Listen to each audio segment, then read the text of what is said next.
IVM. Hi everybody, just wanted to ask everyone for a quick favor. We're running a brand survey right now and would really appreciate it if you could let us know what you think about the advertising on IVM. Go to ivmpodcast.com/survey and do let us know. As part of this, we'll be selecting 10 random participants and sending them some IVM swag, so do fill out those surveys.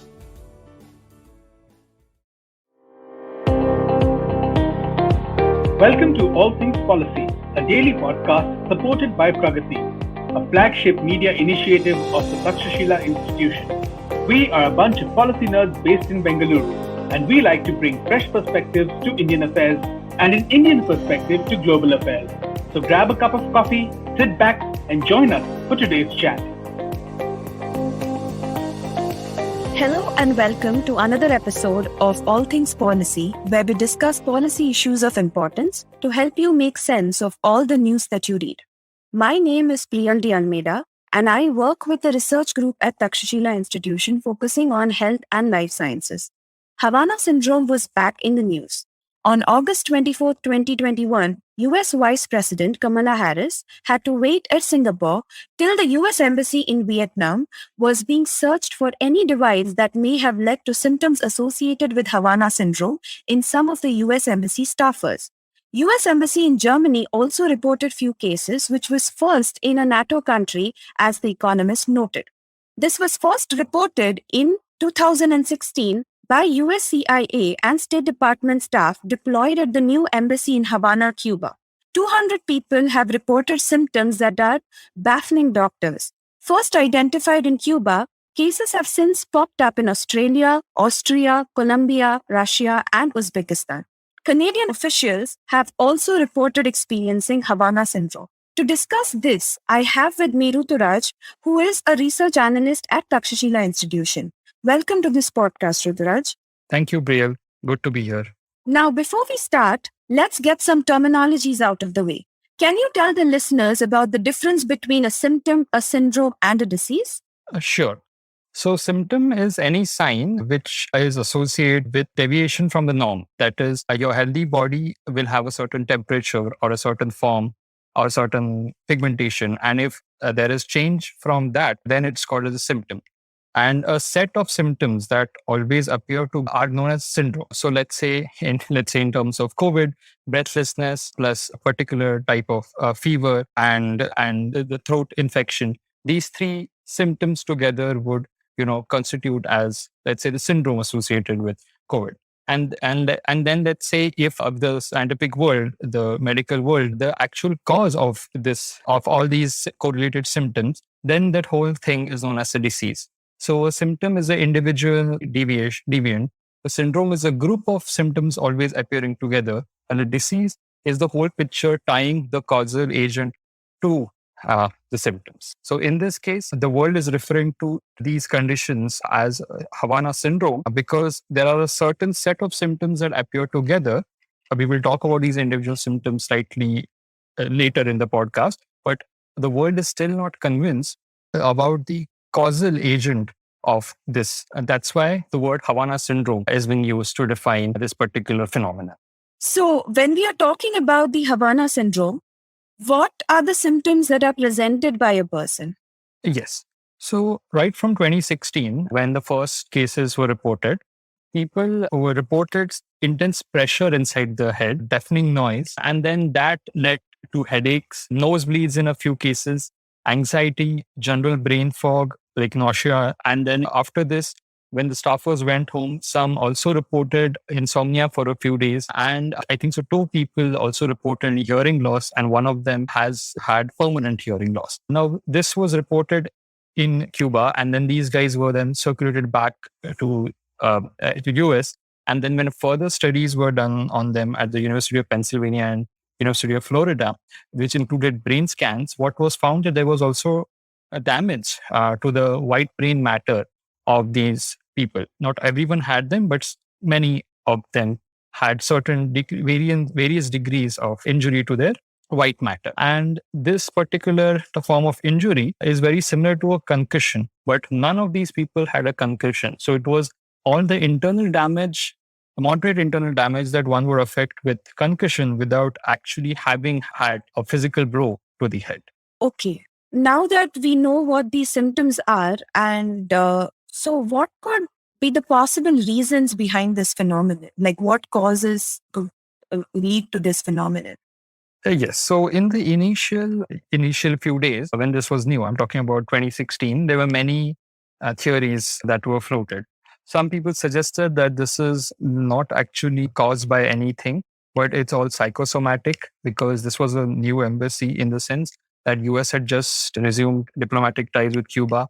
These people were under intense, surveillance. It's sort of a challenging posting. Any embassy staff, any embassy posting is anyway challenging, but this was particularly more challenging. So certain people thought maybe this is just stress and overwork, which is leading to these symptoms. But then when the MRI scans, the brain imaging scans came up, people set up a few investigating, the US basically set up a few investigating committees. One of these studies basically then systematically went about trying to figure out whether it was caused by, let's say, any chemical agent, maybe a pesticide or some neurotoxin that was maybe administered to this embassy, or maybe it was crickets or bats maybe trapped in the air conditioning ducts, and somehow their calls amplified, and then this led to headaches in these people. And other things were also explored, like maybe there was a electronic device that was placed somewhere that somehow led to certain radiation, or maybe there was a listening device like a electronic bug that somehow was transmitting, and during this transmission, because it was placed in a certain air conditioning duct or a particular corner of the embassy, that led to it emitting certain sound waves, and that led to this Havana Syndrome, as we call it now. So what was the outcome of this was definitely US has ruled out that it's not a chemical or a pesticide based attack, nor is it just a structural serendipitous origin, in the sense that it's not just the faulty design of ducts or something. But what they claim, it's definitely some kind of a device which is capable of emitting like directed energy. And why they say so is because if you see the symptoms in the people, at least the initial people, though they were similar, and they were of different degrees, and that depended. And then the hypothesis was that it probably depends on how far they were standing from the particular device, and also the way this particular device works is based on the size of a particular person, his other biological condition like size, weight, blood pressure, how hydrated or dehydrated he is. So all these things made more sense that it's probably some kind of a device which uses directed energy, and that might lead to things associated with the Havana syndrome. Okay. Now, before we move on to the next question, let's take a short break. Hey, it's been another great week on the IVM Podcast Network. On Shunya One, Sheila Ditya and myself are joined by Ashish Dave, CEO of Mirai Asset Adventure Investments. We talk about their current investment bets and how COVID has affected the funding process. On Getting Meta, marketing professional Lavanya Mohan shares with Chuck how content is always determined by the audience. On Candid Kanan, Kunal Kapoor, Dino Moria, and Drashti Dami join Siddharth to talk about their latest release, The Empire. Learn how to be a business champ on The Habit Coaches. Ashton talks to Malay Damania, business coach and author of Business Champ. And on Tere Mere Raste, Keshav recounts the night he first visited Kashmir under the black cloud of terrorism. Do follow us on social media. We're IVM Podcast on Twitter, Facebook, Instagram, and LinkedIn. And remember, if you're enjoying this show or any of our other shows for that matter, please do tell a friend. And finally, we would like to thank our sponsors this week on the network, Ciet Cred, Bank of Baroda, Quarter, CoinSwitch Kuber, and Intuit India. Thank you so much for making this possible. And we are back to continue with our conversation regarding the Havana Syndrome. Now that there are so many reasons that have been narrowed down behind this phenomenon, what actually happens when sound waves are used the way US investigation is suggesting? Yes. So I would like to add one more thing to to this, in the sense the US investigation has suggested definitely energy waves, and the range it could be microwaves to certain sound waves and slightly beyond sound waves in the electromagnetic spectrum as well. So there is still no consensus whether it's exactly microwaves or sound waves, but there seems to be more people supporting the latter than the former. So what happens when, let's say, a directed energy source is focused on a particular person? I mean, any biological entity, any animal which has the same physiology, like blood, bones, as we have, and the soft tissues and stuff like that.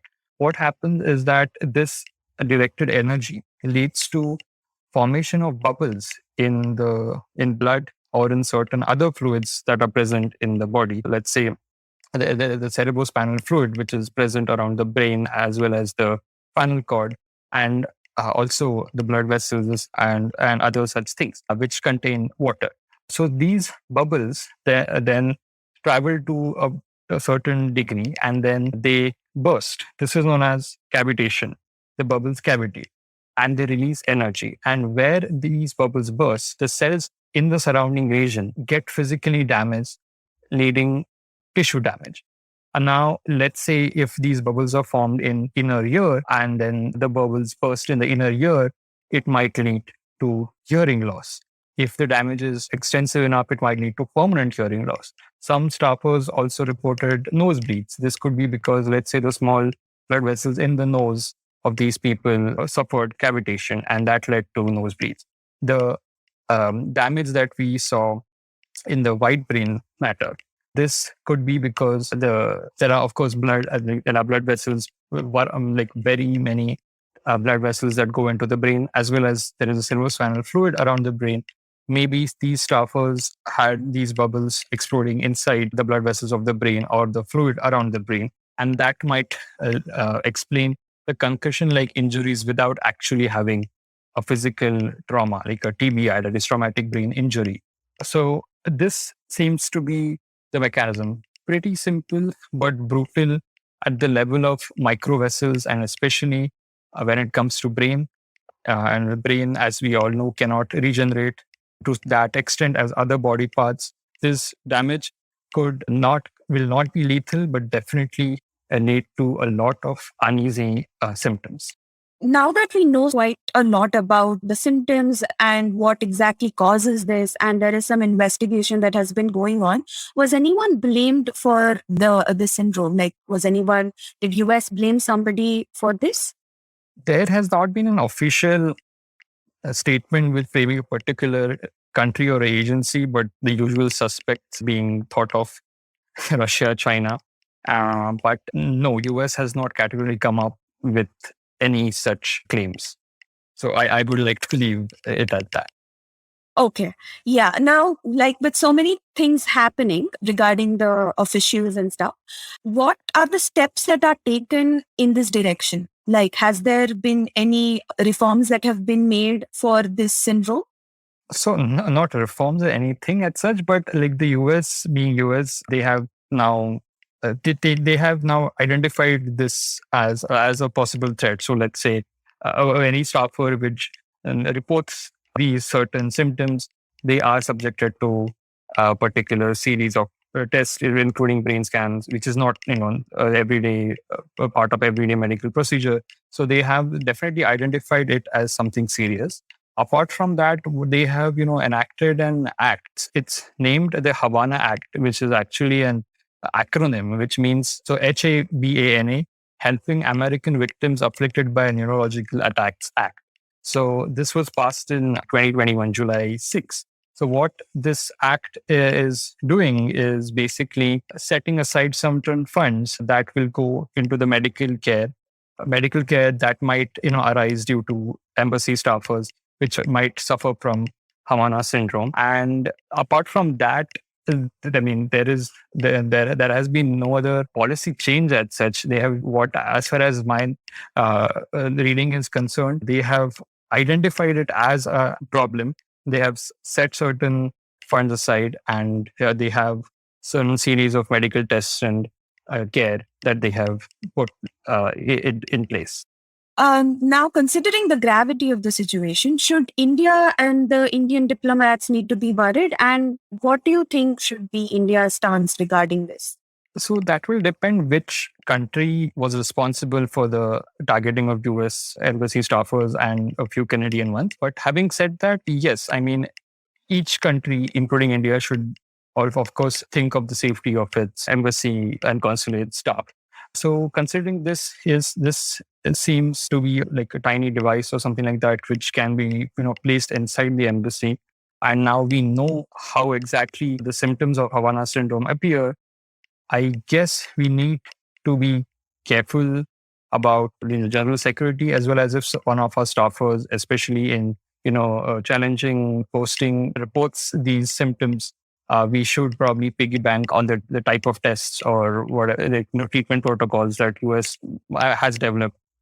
So, considering that Havana syndrome presumably uses sound wave technology, but do you think this seems possible? Like, do such technologies exist? And if they exist, like, are they currently in use somewhere? Oh, yes, they are. So, use of energy directed weapons is nothing new in the sense, theoretically as well as this actual application. But considering because we are talking about Havana syndrome and probably sound waves are being used here, I would try to talk about something called as the long range acoustic device, the LARD device. Now, this is routinely used by police of many countries. So when I say police, it means it is used in the law enforcement against, so it is deployed by police against citizens of its own country. This is not used in war, or this is not used against embassy of another country, but this is used during, let's say, riots or during protests or just routine, crowd control, just as a backup. So US, Greece, Czech Republic, Germany, Azerbaijan, they have these systems, and in the police of these countries have these systems, and they openly declare that they have these systems, and they have also admitted that they had deployed these systems against their own civilians at various times in the last maybe 10-15 years. To give one example, during the Occupy Wall Street protest, the US, the New York police had a LARD system in New York just in case the movement had spilled over. Greece, during its economic troubles, saw a series of riots and protests. The Greece police had admitted of having employed this. Germany, during certain protests after the refugee crisis, has admitted of deploying these against its own citizens and general crowd control. Azerbaijan also, after the war and the troubles there, has admitted to using these. So the use of these is nothing new.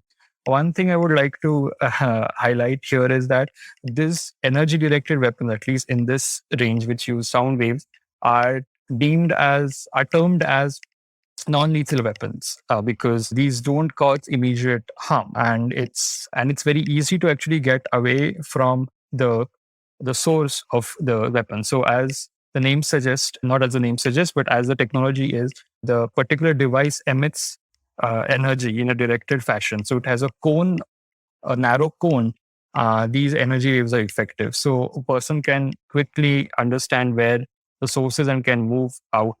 And even if a person is directly in the line of these weapons, there is not an extensive damage. It's not lethal as such. So these are called as non-lethal weapons. But of course, I mean, there can be long-term damage because, let's say, there is extensive damage to the white brain matter or ear, or maybe even the eye. It could be permanent loss of hearing, or certain brain capacities might be affected. So those, though they are termed non-lethal, they will have certain long-range effects. Yeah, okay. Thank you so much for such an informative session, Ruturaj, and thank you for joining me today. This is Priyal signing off, and thank you all for listening. If you liked our show, don't forget to check out other interesting podcasts on the IVM network. You can tune into them on the IVM Podcast app, ivmpodcast.com, or wherever you listen to your podcasts. You can also follow IVM on social media. The handle is @IVM Podcasts on Twitter, Facebook, and Instagram. And hey, if you'd like to dive into Takshashila's research on technology, strategy, and economic affairs, check us out at our Twitter handle @TakshashilaINST or our website takshashila.org.in.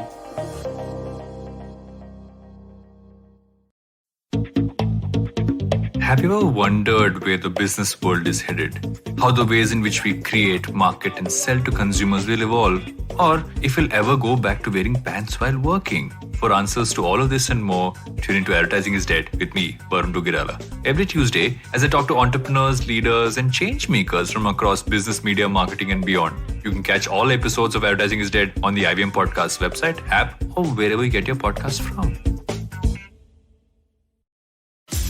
Namaste, this is Cyrus Brocha. I am part of the government cancel culture program to remove rubbish off all the different streams available. So what we have is all the collected rubbish we put together on our show. It's called Cyrus Says. It's on IVM Podcast. You have to watch it and listen to it. It's on our app. It's on our website. It's on the YouTube channel. It's on Facebook. There are many different ways. Don't bother me and ask me how. You have to find out. We talk to different personalities. Many of them are known. Some are just people we meet downstairs and invite them up for chai. But the point is, it's fun and it's very therapeutic. So please join in and listen to Cyrus Says.